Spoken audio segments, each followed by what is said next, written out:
The obstacles to getting married are the same. The application may differ, but the obstacles are just the same. I would like you to be brutally honest with yourself today as we look at these things. Anyone that you notice resembles something you have to deal with, I'd like you to take note of it and say, this is a must deal with. All right? The first thing I want to show you is the Bible tells us in Amos chapter 3 verse 3, can two walk together except they be what? Agreed. All right? The Bible also says in Songs of Solomon chapter 2 verse 15, take away from us the little foxes, even the little foxes that does what, ma'am? They do what? Little foxes do what, ma'am? They spoil the vine. So what damages relationships? They are little things. And I want to show you some of those little things that you may not know is the reason why somebody gets close to you and the person eventually leaves and walks away from you. We want to look at that today. Number one is what I call wrong motives or wrong orientation. Wrong orientation, or what I call wrong motives. I have, in my years of interacting with singles and counseling, coaching, mentoring, in my years of mentoring with singles, one of the things that I found out is responsible for many of our singles not getting married. One of the things that I found is wrong orientation.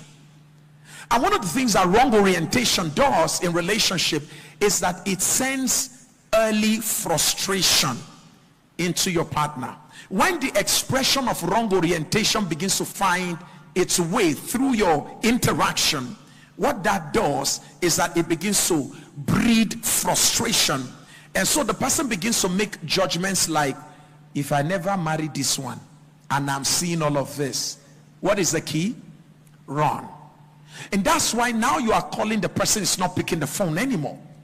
That's why now you just can't explain, what did I do wrong? You can't tell what you did wrong. And in reality, there isn't anything, if we're to look at physically, that you did wrong. What you don't know is that you were expressing wrong orientation through interaction that was generating frustration. Are you getting what I'm saying now? And I'm going to start sharing with you some of those wrong orientations. For example, the perspective that the person I'm marrying will complete my life.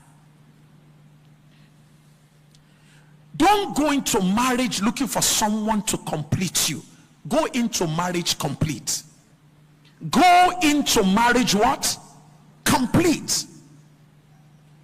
Number two, it's a wrong orientation for you to assume that getting married to somebody or getting into a relationship with somebody will take away loneliness. Relationship is not the cure for loneliness. You can frustrate somebody in your life, the person God has sent to marry you. You can frustrate the person out of your life by trying to make the person cure your loneliness. And how do we see loneliness in manifestation? It comes through unusual attachment. It is the reason why, hello, how are you? I'm just feeling lonely right now. Hello, are you at work? Okay, you just called him a few minutes ago. You just called him 1 hour ago. You just called him 2 hours ago. You just called that 3 hours ago. I need you. I'm missing you. And all of that. So when the person begins to see that I'm not yet married and I'm carrying this burden, I better drop it quickly and escape from my life. I am not the cure to your loneliness. Loneliness is an emotional problem. Marriage is not the cure. God did not give a man a wife to cure loneliness, because the man that God gave a wife was not lonely when the wife came. He was what? Alone. There's a difference between loneliness and being alone. Only people that are alone qualify to be married. Lonely people need treatment.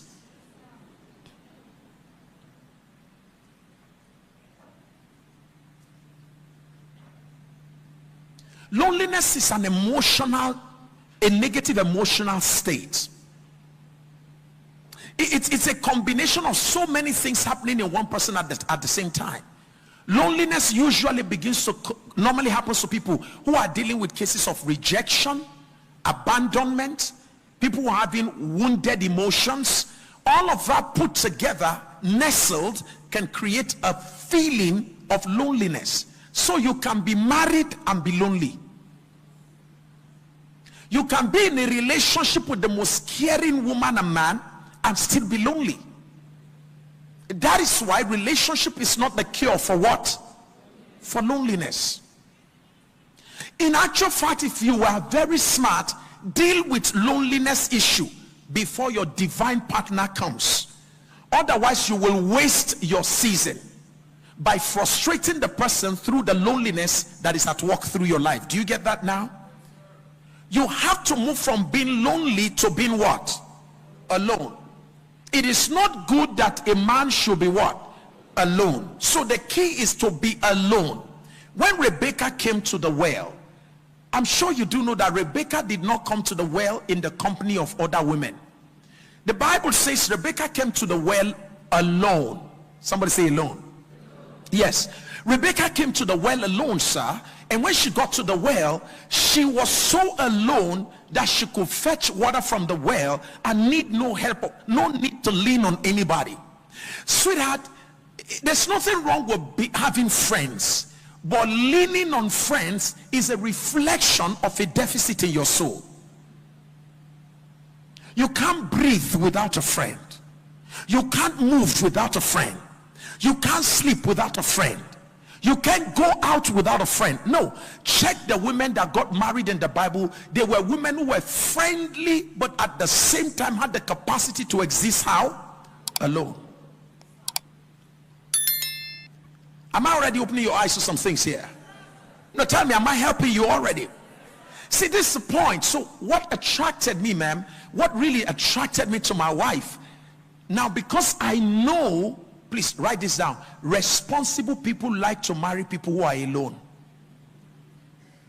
Highly responsible people like to marry people who are alone. Friendly but alone. So here is the game. What actually happened was that when I was going to get married to my wife, because I know the nature of my assignment, I know that I'm going to be a very busy person. I know that someday in my future I was going to be very successful in my career. So, and I said to myself, I don't want a woman who, my house is such a busy place, friends, you know, every time, can't do without friends. You get that kind of a thing. But because I will need sanity because I'm a thinker. I don't want a case where I'm trying to think and I'm hearing noise in my bedroom. Her friends have come. They have no time of visitation. And when I want to tell her, sweetheart, I would like to think, but are you trying to stop me from my friends? You met with my friends, so you can't separate me from my friends. So why marry someone you can't separate? So this is how some men think. When I notice that I can't separate you from your friend, I separate from you.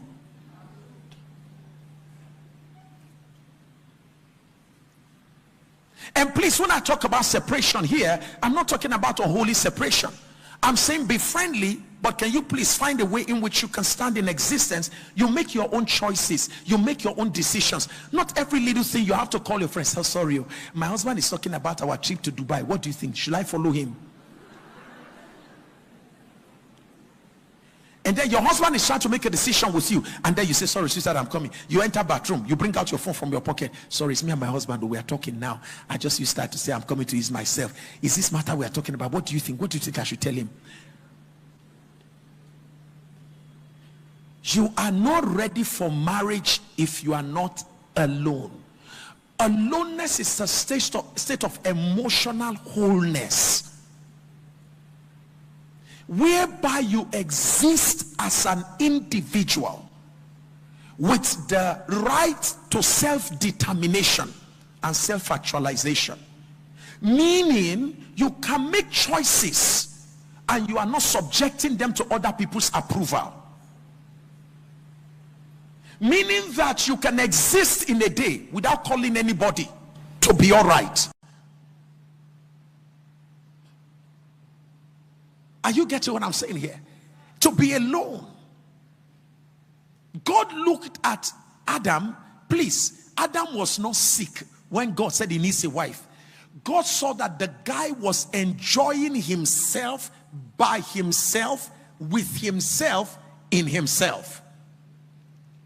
God said, no, no, no, no, no. Because the whole arrangement of heaven is to make sure that there is a state of interdependence. Meaning there is always a situation whereby we relate with one another. So God says, I will create a woman who will become a helpmeet for him. Meaning where he ends, she begins. She comes around not because he's not complete. She comes to make up for whatever is left in his own life. So marriage is not the cure for loneliness. It is the reason why you will be married and you will still be what? And the loneliness in marriage is worse than the loneliness in singlehood. You know, during the loneliness of singlehood, without children, when you feel lonely, you can go and sleep in your friend's house. Right? You can go to the club and just club all night. Right? You can go drink, go smoke, go do all kinds of crazy stuff. But marriage cuts all of that away, making your loneliness to become compounded.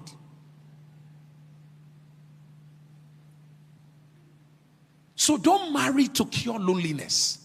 One of the manifestations of loneliness is the need to be needed always. The need to be what? Yes, write that down. The need to be needed always. How do you know somebody who is having loneliness as a major problem? Let me give you a practical example. Ladies who perhaps have issues of loneliness, the moment they come into your life, in order to be needed, they create the need to be needed, okay? So she does this for you, she does that for you, she does that. So write this down, she is more of a human doing than a human being. I can see some of you already like, wow, I just see we are missing it now. So you come into the life of a guy, you give him sex, he didn't ask for it. You were even the one that gave him sex. It's not like the guy didn't even do anything. You were the one that made him to do it. You are the one that came to his house. You are the one that entered his bedroom. There are spider webs here. The guy has been living with spider. Listen, this guy, this guy is not only living with spiders. Lions, snakes, he lives with all of them. And they are okay. And then you show up, the next thing, there's spider here. Even when there are no spider, there's spider. There's cockroach. The pot is dirty. This guy has no wash pot in the last 6 months. And the guy's looking fresh. The guys know what I'm talking about. They're all laughing. They know what I'm... Fine guy. When you see him outside, clean slippers, clean native, pots, back. Has not been washed for 6 months. And you come into his house, you want to do this. And listen to me, you're not doing it because of anything. You are doing it to be loved. Once you get into a relationship, there's this thing about doing. You just like to do. You are the one that sent him money. You are the one that bought him clothes. He didn't ask for it, you bought him shoe. He didn't ask for anything. You say, can we go to Dubai? Oh no, vacation. This guy is comfortable in Zuma Rock. He likes... You are the one that proposed Dubai. You are the one that is you just say doing. And listen, this is the reason why if you're not careful, you get married to him like that. You have already over-mothered him into marriage and you have communicated to him that you're going to be a nurturer. So what then happens is that you then marry him. You came into his life as a doer. You then marry him and again your wedding, you sponsored it. The bride price you gave him to pay your parents. Am I making the right point here? You all know what goes on. That is how desperate you are. That is how lonely you are. You don't know all these are the manifestation of what? Say it again. Loneliness. And the need to be what? Needed. Which makes you to be more of a human doing than a human being. You find it difficult to be to be loved. So you must do to be loved. There's something about you. The moment you come to a person's life, you just want to do to be loved. And by the way, let me say this. You are reversing the order of creation. As a lady, you are supposed to be more of a receiver. By design, you are meant to receive.